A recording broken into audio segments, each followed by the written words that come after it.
Gracias. Muchas gracias, compañeros de los medios, por atender esta convocatoria. Como presidente de la Comisión de Desarrollo Rural del Senado de la República, voy a fijar mi posición con respecto a la reforma al campo que ha anunciado el ciudadano presidente Peña Nieto, y que el día de hoy en algún medio nacional sale una entrevista del ciudadano secretario de la Zagarpa, Enrique Martínez y Martínez, donde plantea que los ejes fundamentales de la propuesta de Peña Nieto para la reforma al campo se sostienen en tres ejes: el tránsito de la propiedad social a la propiedad privada, la asociación de los pequeños productores y la producción de insumos en el país. Leyendo puntualmente la entrevista del ciudadano secretario, la conclusión a la que llegamos es que tiene un desconocimiento pleno de la realidad que vive el país, tiene un desconocimiento pleno de la realidad que vive el campo, y por supuesto, más bien, al responder preguntas como el tema del Tratado de Libre Comercio, más bien parece un vocero de las transnacionales que han devastado el campo en México, y no un vocero de los millones de compatriotas que están en el fondo del sufrimiento humano, más de 8 millones que son los que producen hasta 10 hectáreas y que están esperando con ilusión, están esperando con esperanza una reforma al campo que impulse la producción social de alimentos, ayude para que México sea autosuficiente alimentariamente hablando, y regresemos a nuestra gente al campo para que viva de él y logremos así darle felicidad a las familias que han perdido a sus seres queridos por migración, porque no encuentran en el campo las respuestas para mantener a la familia. De las propuestas de el ciudadano Martínez, tránsito de la propiedad social a la propiedad privada, evidentemente Enrique Martínez y Martínez desconoce que hoy el 80% de las tierras de riego se encuentran rentadas a grandes compañías productoras, agroindustriales, y que pareciera también que con lo que está diciendo, que solamente el 3% del campo mexicano se ha transformado en propiedad privada, pareciera que está anunciando una nueva reforma al 27 con la intención de que se privatice el campo mexicano, que se generen los grandes latifundios y que desaparezca lo que se llama la producción social, es decir, que desaparezcan los pequeños productores que producen hasta 10 hectáreas. No estamos de acuerdo, por supuesto, con un planteamiento de esa naturaleza. También sostiene que la asociación de los pequeños productores, que el campo está pulverizado. Hemos hecho propuestas concretas al ciudadano Enrique Martínez y Martínez en mi calidad de presidente de Desarrollo Rural de la Cámara de Senadores, y en el Congreso de Políticas Públicas generó este texto, en donde participaron más de 700 investigadores del país, avalados por la Universidad de Chapingo, por la Universidad Narro de Coahuila y por el Colegio de Posgraduados. Este documento se le entregó a Enrique Martínez y Martínez, y es evidente que no le ha echado ni siquiera una ojeada por todas las cosas que dice en esta entrevista. ¿Qué se requiere para que el campo mexicano repunte?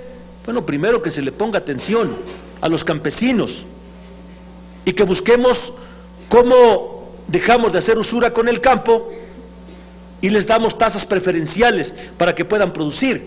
Ningún campesino va a poder producir si la financiera rural sigue otorgando créditos al 16%, con el 30% de garantías líquidas y con 0 plazos de gracia. El campesino todavía no arroja la semilla a la tierra, pero financiera rural ya le está exigiendo el primer pago, en el primer mes de vencimiento. Hemos platicado este tema con el ciudadano secretario y le hemos dicho que efectivamente se requieren tasas preferenciales. No podemos prestar más alto que lo que prestan nuestros hermanos centroamericanos, como el caso de El Salvador, que está prestando al 3%, como el caso de los caribeños, la República Dominicana, que está prestando con la misma tasa, y ya no digamos como el gigante brasileño, que tiene tasa cero para sus campesinos. Y en estos 3 países, en ninguno existen lo que se llaman las garantías líquidas. Tampoco existe el no apoyar a los campesinos y les dan plazos de gracia, porque la producción de alimentos en estos países, como debiera ser en nuestro país, es de seguridad nacional. Cuando le preguntan a Enrique Martínez y Martínez que si el Tratado de Libre Comercio ha favorecido al campo, él dice que somos una clase mundial. Yo le quiero recordar a Enrique Martínez y Martínez que importamos el 95% de la soya que consumimos, que importamos el 80% del arroz que consumimos, que importamos el 56% del trigo y que importamos el 35% del maíz que consume este país. Yo no sé a quién se refiere con que tenemos productores de clase mundial, cuando tenemos, según la CEPAL, 60 millones de compatriotas en pobreza patrimonial, tenemos 30 millones en pobreza alimentaria, y tenemos de esos 30 millones el 10% son infantes. No se puede exigir educación de calidad si los niños no comen, y esa debiera ser la preocupación del ciudadano secretario, cómo produce alimentos. Y entonces el TLC, ¿qué es lo que ha logrado? Pues desbastar al campo mexicano a tal grado que antes de la firma del Tratado de Libre Comercio importábamos 223,000 toneladas de maíz en 1993. El año pasado importamos 11 millones de toneladas de este producto. Se ha multiplicado 50 veces la importación de maíz. Nuestra dependencia alimentaria ahora es alarmante. Imagínense, y Enrique Martínez y Martínez dice que al campo mexicano le ha ido bien, que tenemos productores de clase mundial. Cuando le preguntan que si hay una oportunidad o alguna oportunidad con las nevadas que ha tenido Estados Unidos, evidentemente desconoce cómo produce Estados Unidos y más bien cantinflea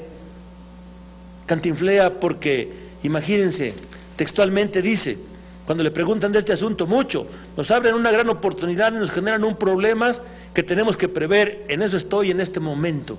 Qué gran respuesta para el pueblo de México ante un problema tan importante, con la pregunta que le están realizando. Y luego dice que México va a ayudar a Estados Unidos ahorita que puede tener esa crisis alimentaria.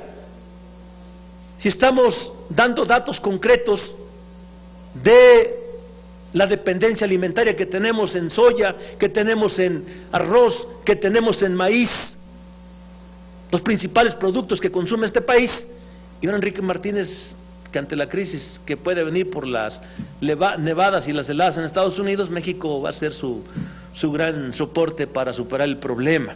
Enrique Martínez desconoce que en Estados Unidos ya cosecharon lo que tenían que cosechar, y también desconoce que la semilla que tiraron los gringos para que se dé el nuevo ciclo agrícola es como si la metiéramos en una congeladora, y ahora que salga el sol, esa semilla va a nacer con mucha fuerza y le va a seguir produciendo granos a Estados Unidos para que se los siga vendiendo al precio que quiera México, y sigamos teniendo esa situación de la dependencia alimentaria. En el problema de la caña de azúcar, que es un asunto que dio mucho dolor de cabeza a los productores en este año que acaba de terminar.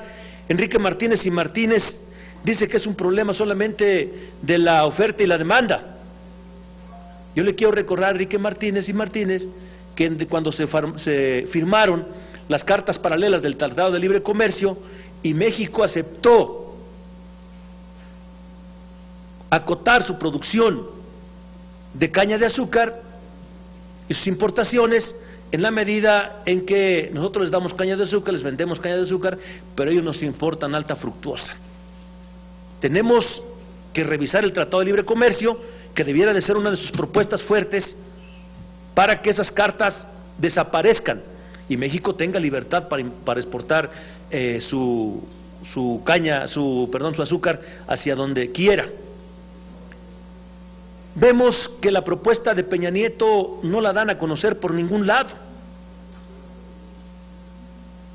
como tampoco dieron a conocer en su tiempo la reforma energética, y sí nos preocupa que de repente lleguen al Senado de la República o a la Cámara de Diputados los mamotretos de una reforma al campo que no conozca a nadie y que aprovechen su mayoría mecánica para imponerle una reforma al campo que suma más en la desesperanza, en la pobreza y en el fondo del sufrimiento humano a esos más de 60 compatriotas que hoy se encuentran en la pobreza patrimonial, y que deje sin comer cuando menos una vez al día a los 30 millones que están en pobreza alimentaria. Pareciera, por eso decía de inicio que Enrique Martínez más bien parece un vocero de las transnacionales y un vocero de la desesperanza para el campo mexicano. ¿Qué se requiere antes de iniciar la reforma al campo? Primero, que el Ejecutivo Federal haga pública su propuesta, que la dé a conocer al país, que la mande al Legislativo para que la revisemos, y estamos haciendo una propuesta de que se genere una mesa de diálogo en donde participen las organizaciones campesinas, en donde participen los verdaderos conocedores del tema del campo. Me estoy refiriendo a los científicos y a las universidades que tienen que ver con este tema, en donde participen los legisladores de manera directa, las comisiones de Agricultura y las comisiones de Desarrollo Rural, tanto del Senado de la República como de la Cámara de Diputados, y por supuesto todas las comisiones de Desarrollo Rural de los congresos locales. El tema del campo no es un tema de una sola persona, dígase presidente Peña Nieto. El tema del campo es un problema para todo el país, porque el campo requiere ser el gran productor de alimentos. Una segunda situación es que necesita el presidente Peña Nieto emitir ya la reglamentación de la actual Ley de Desarrollo Rural Sustentable, en donde se está incurriendo en una grave omisión a no cumplir con el artículo 6º transitorio de dicha ley, promulgado el 3 de diciembre del 2001, donde se otorga un plazo de 180 días para emitir los reglamentos respectivos. Al respecto, solo se ha reglamentado parcialmente dicha ley, provocando así un severo daño al obstaculizar la aplicación de la ley, inclusive al emitir reglas de operación de nuevos programas que deberían estar alineados con el mandato de la ley y que no se aplican plenamente por la carencia de este reglamento. Es decir, del 3 de diciembre del 2001 a la fecha, estamos hablando de que han pasado 12 años y que en esos 12 años ni Fox, ni Calderón, y ni el año y meses que lleva de mandato Peña Nieto se han preocupado por crear el reglamento para hacer operativa la Ley de Desarrollo Rural Sustentable. Otra omisión muy grande que tiene el gobierno de Peña Nieto, y que no se puede hablar de la reforma al campo, es si no se emite el programa especial concurrente del sector rural para el periodo 2013-2018, que debe de haberse promulgado en el mes de noviembre pasado. Es decir, ¿cómo ir a una reforma al campo con estas omisiones gravísimas que está cometiendo el gobierno de Peña Nieto? En ese sentido, estamos convocando pues a Peña Nieto a que formemos esa mesa. Estamos firmando un documento por organizaciones sociales, legisladores, tanto locales como federales, por las universidades que ya mencionamos, en donde le estamos pidiendo a Peña Nieto que no vaya a cometer la barbaridad de querer imponer una reforma, porque eso generaría una crisis social y una ingobernabilidad en todo el país. El problema de las autodefensas en México no solo es por el problema de la seguridad, es producto del hambre que galopa a lo largo y ancho de nuestro país. ¿Cuál es la realidad que tiene nuestro país en este momento? ¿Y cuál es la propuesta que le estamos haciendo al ciudadano Peña Nieto y que se le hemos hecho llegar a partir de diferentes documentos, y reitero, a través de este libro, en donde le estamos diciendo la situación del país? Todo el mundo la conoce porque él mismo la comenta y la acepta. ¿Por qué impulsa su cruzada contra el hambre? Porque reconoce que tenemos un porcentaje altísimo de compatriotas con el problema de pobreza y con el problema de pobreza alimentaria. Según la CEPAL, el mes pasado dio a conocer sus últimas cifras y dice que México es el único país en donde no se ha detenido el incremento de la pobreza, y la propia CEPAL señala que son 60 millones de compatriotas que están en pobreza patrimonial y 30 millones en pobreza alimentaria, y que de esos 30 millones, aproximadamente 20 o 22 millones están en el campo, es decir, en el área rural, justamente ahí donde se producen los alimentos, que tenemos una dependencia alimentaria que ahora llega a los 30,000 millones de dólares anuales en importaciones, cantidad que es superior a todo el presupuesto destinado al campo en 2014, en un 11%. Es decir, en comprar alimentos estamos gastando más de lo que le estamos invirtiendo al campo en México para este año. Es una situación dramática. En la atención a la desnutrición y la obesidad, ya que ahora ocupamos el nada honroso primer lugar en obesidad en el mundo, sentenciando las esperanzas y el futuro de más de 3 millones de niños a ser adultos obesos, diabéticos, hipertensos y dependientes, a hipotecar el presupuesto de salud para atender solo las enfermedades causadas por esta deficiente alimentación, como es la insuficiencia renal. En abril se realizó el Congreso para el Campo, en donde resaltan 16 puntos fundamentales. 1. Democratizar la producción del campo, garantizando la soberanía alimentaria. 2. Un establecimiento de un programa nacional alimentario. 3. Un presupuesto creciente y multianual a partir de una profunda reorientación del programa especial concurrente, el PEC. Integrar una sola banca de desarrollo para el campo, AFIRA, Financiera Rural, FOSIR y FIRCO.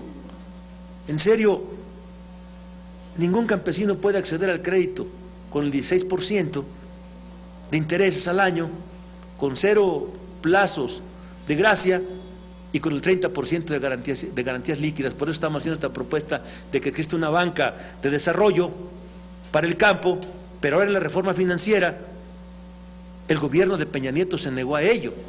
Ellos quieren seguir haciendo usura con el campo y quieren seguir empobreciendo a los campesinos de México. Crear un seguro universal para el campo, el fomento a la agricultura y economía familiar campesina indígena. Decirles que en el mes de noviembre, estuvimos en la Organización de las Naciones Unidas en mi calidad de presidente de la Comisión de Desarrollo Rural para asistir a la declaratoria de que el 2014 sea el año de la agricultura familiar. Una forma de impulsar la producción que el gobierno mexicano se niega a impulsar. Le pedimos al ciudadano representante de la FAO en todo el mundo a que hablara con el presidente Peña Nieto y le dijera que México requiere impulsar la agricultura familiar como una de las alternativas para acabar con el hambre en México.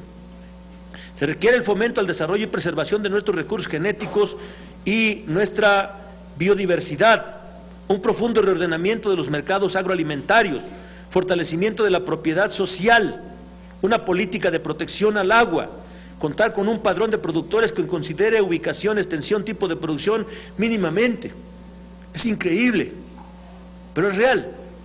¿Por qué los apoyos de Zagarpa, de Sedatu, de Sedesol no se direccionan? Porque no tenemos un padrón real de beneficiarios. Le estamos proponiendo, en el documento que le estamos mandando a Peña Nieto, donde le pedimos la mesa de diálogo con todas las organizaciones, legisladores, para impulsar la reforma al campo, que necesitamos tener un padrón para saber cuántos son, quiénes son, en dónde están, cuántas hectáreas producen y qué producto es el que producen. En todo el mundo en donde la agricultura verdaderamente se ha desarrollado, este padrón existe de manera normal, está digitalizado y solo basta aplicar una tecla para conocer la situación del campesino que se encuentra en el último rincón de cualquiera de esos países. Sí se requiere un nuevo acuerdo internacional que supere el capítulo agropecuario del Tratado de Libre Comercio, por lo que ya hemos señalado, por un acuerdo migratorio con Estados Unidos. Imagínense, le preguntan al señor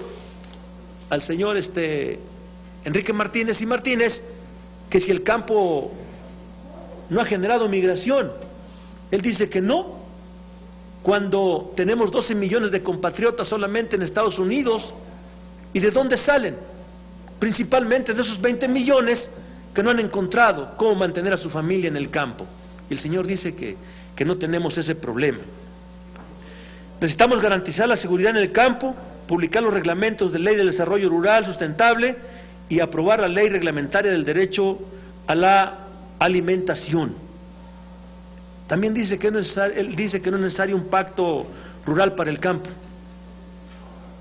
No, porque ellos, especialmente él y Peña Nieto, siguen gobernando a la antigüita. ¿Y cuál es la antigüita? Bueno, en donde el presidente aplica el autoritarismo, sin conocimiento de causa, hace políticas públicas de ocurrencia, y por eso la situación del país se encuentra como se encuentra. Sinceramente, desde la Comisión de Desarrollo Rural y con todas las gentes que hemos platicado, decirles que he recorrido 14 estados de la República hablando con productores de todos los órdenes y todos coinciden en lo mismo. Se necesita un gran pacto rural para eliminar la desesperanza, para eliminar la pobreza, para eliminar la situación complicada que viven los pobres de México. Y ahí debería de abocarse el señor Martínez como responsable de la producción de alimentos en México y no andar diciendo cosas que contravienen cualquier razonamiento lógico para acabar con el hambre en México. Estas son las acciones concretas que le estamos proponiendo al ciudadano presidente y reitero sinceramente, esperemos que las tome en cuenta y que si él pretende hacer una imposición en la reforma al campo como lo hizo en la reforma energética, solamente que revise qué pasó en 1910, cuando los campesinos estaban pasando por una situación menos peor quizá que la que estamos viviendo ahora en el 2014. Por su atención, muchas gracias. Si hubiera pregunta, con todo gusto las contestamos. Tenemos preguntas, senador. Sí. Jorge Franco, de 724. Buenos días, senador. Sí, Jorge. Quisiera saber si cabe la posibilidad, ante la tardanza del gobierno federal de presentar su estrategia de reforma del campo, que el PRD presentara su propia estrategia, a lo mejor impulsarla aquí a través del Senado. Si ya tienen algún plan, bueno, en segundo lugar, si ya tienen algún plan para contrarrestar esta dependencia alimentaria de la que usted está hablando. Y por último, si cabría la posibilidad de, a través de algún punto de acuerdo o a través de un llamamiento, esta cuestión de la tasa tan elevada que se le cobra a los campesinos, que bueno, llama la atención que en Brasil es del 0%. Primero decirle que como PRD estamos tomando en cuenta absolutamente a todas las organizaciones campesinas, con excepción de la CNC, por la afiliación que tiene. Incluso el evento de Veracruz, pues flaco favor le hacen al presidente organizando un evento con los que ya coinciden con él.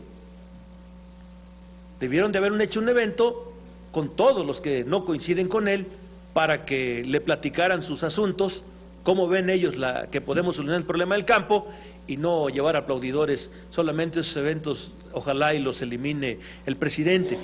Hicimos un congreso, lo decía, de políticas públicas para el campo en abril del año pasado, y esta es la propuesta que le vamos a hacer al país y que ya se la entregamos al propio presidente, ya se la entregamos al ciudadano secretario de Zagarpa, ya se la entregamos al secretario de Gobernación, ¿sí? Y como PRD, por supuesto que retomamos lo que los que conocen dicen que tenemos que hacer para sacar adelante al campo. Tenemos otra pregunta de Jaime Contreras en Cadena 3. Senador, buenas tardes. Coméntanos, por favor, 3 cosas. Una, con respecto a la idea de que a partir de febrero se va a rehacer, se va a reestructurar el TLC completo. Hay una reunión entre Peña Nieto, Harper y Obama, proyectada precisamente aquí en este país sobre el punto. En el campo, concretamente, más allá de lo que estás comentando aquí, con respecto a la relación trilateral, ¿qué es lo que ustedes buscarían proponer, senador? 2, eso tiene que ver también con la seguridad. Veo que es marginal el planteamiento que haces sobre el campo y la seguridad, más aún ahora con tanta autodefensa y tanta problemática, y aún el efecto cucaracha que pudiera darse presuntamente si van hacia Michoacán. ¿Qué pasará con Hidalgo? ¿Qué pasará con el resto de las entidades vecinas y circunvecinas? Y sobre todo, ¿qué es lo que va a ocurrir con el campo de por sí deteriorado, con gente que por la precariedad de sus ingresos pues tiene que, porque no es otra la palabra, tiene que sembrar, obligada o no obligadamente, estupefacientes, bueno, amapola, etcétera? Y lo tercero, senador, bajo ese criterio, ¿no piensan que, como tú acabas de decir, este caldo de cultivo que se puede generar en todo el país, similar, señalas, a 1910, está al borde ahora con otra vez los guerrillas, otra vez el campo olvidado, otra vez Chiapas 20 años después? ¿No hay ahí un brote de violencia que subestima la Federación? Sí, primero en el tema del TLC, de las situaciones, déjame decirte que estuvimos en una reunión interparlamentaria México-Estados Unidos en el mes de octubre, y la verdad los senadores de Estados Unidos no los vimos con mucho ánimo de revisar el Tratado de Libre Comercio. Es un tema que pusimos en la mesa, sobre todo por los problemas que tenemos en México con la agricultura, en especial el capítulo que tiene que ver con la agricultura en México, en donde imposible competir. Este hombre dice que solamente es el problema de la tecnificación, que por eso no podemos competir con los gringos, ni con los canadienses. No podemos competir con ellos porque allá subsidian de manera importantísima la agricultura, y en México, en lugar de subsidiarla, se les castiga ofreciéndoles créditos que son imposibles que accedan a ellos. Es decir, el campesino pobre de este país, te estoy hablando de esos más de 8 millones que producen hasta 10 hectáreas, esos no tienen ninguna posibilidad en México, cuando pueden ser la gran salida para solucionar el problema del hambre en nuestro país. ¿Quiénes son los que sí se ven beneficiados? Pues los agroindustriales. Ellos sí se ven beneficiados, y por eso en el Tratado de Libre Comercio tenemos que revisar este tema de manera concreta. Hablaba de las cartas paralelas, en donde México acota su posibilidad de exportar en la medida en que te vendo azúcar, me vendes fructuosa. Y entonces hay un acotamiento ahí. Tenemos que eliminar estas cartas para que México pueda exportar sin ningún problema, a donde quiera, con quien quiera y a la hora que quiera. ¿Sí? Entre otras cosas que se tienen que tratar en el Tratado de Libre Comercio, en esta plática que van a tener Obama y Peña Nieto, si realmente queremos revertir el problema que ha generado el TLC en el campo. En el tema que tiene que ver con la seguridad, evidentemente, platicaba ayer o antier, con el ciudadano secretario de la SEDATU, el licenciado Jorge Carlos Ramírez Marín, y él hablaba de que a través de algunos incentivos podremos solucionar el problema, y que el problema de las autodefensas era solo un problema por la inseguridad. Pues yo decía, pues discúlpeme, pero el gran caldo de cultivo para que se genere inseguridad en este país, pues es precisamente la terrible pobreza que vive el pueblo de México. Al no encontrar satisfactores para la familia, el jefe de familia los busca donde pueda, como pueda y con lo que se pueda, y en consecuencia muchos se enrolan con la delincuencia organizada y muchos siembran efectivamente estupefacientes para satisfacer el problema de darle de comer a la familia. Existe insurgencia a partir de la pobreza, es natural. Revisemos cuáles son los antecedentes de cualquier revolución. La que usted me diga principalmente es el problema de la insatisfacción de los satisfactores más elementales, como es la comida, de los pueblos. México tuvo ya esa revolución en 1910 y el antecedente ahí está. Si revisamos altísima marginación, revisamos pobreza extrema, revisamos insalubridad por todos lados, revisamos analfabetismo a todo lo que da, es decir, toda una serie de elementos que se conjugan y que el pueblo hacen que ya no aguante y entonces revienta teniendo insurgencia. Por eso decía, si esta reforma al campo se le impone al pueblo de México para fortalecer a los agroindustriales, se le impone al pueblo de México para fortalecer a los que más tienen, entonces yo sí lo digo con preocupación, la salida que el pueblo busque puede ser hacerse justicia por su propia mano, y lo podemos evitar si el gobierno es consciente e impulsa políticas públicas que realmente ataquen el problema de la pobreza y impulse también la producción social de alimentos.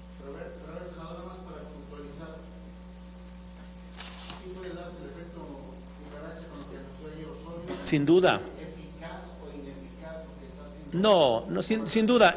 Mientras ellos no entiendan que lo que está generando el conflicto no solo la presión de la delincuencia organizada, el conflicto lo está generando los millones de hambrientos que tenemos en este país y que quieren comer y que buscan una satisfacción. Por eso la delincuencia organizada tiene gente que se presta a eso, y si se meten a Michoacán van a contaminar más Guerrero, van a contaminar Oaxaca, van a contaminar Chiapas. En Morelos, yo soy de Morelos, ya tenemos autodefensas, pero no solo es por el problema de la inseguridad, reitero, es por el problema del hambre. En México tenemos de 1.700.000 habitantes, tenemos 360.000 morelenses en pobreza alimentaria, imagínate la cifra, casi un tercio de la población en pobreza alimentaria, en un estado tan pequeño. ¿Qué genera eso?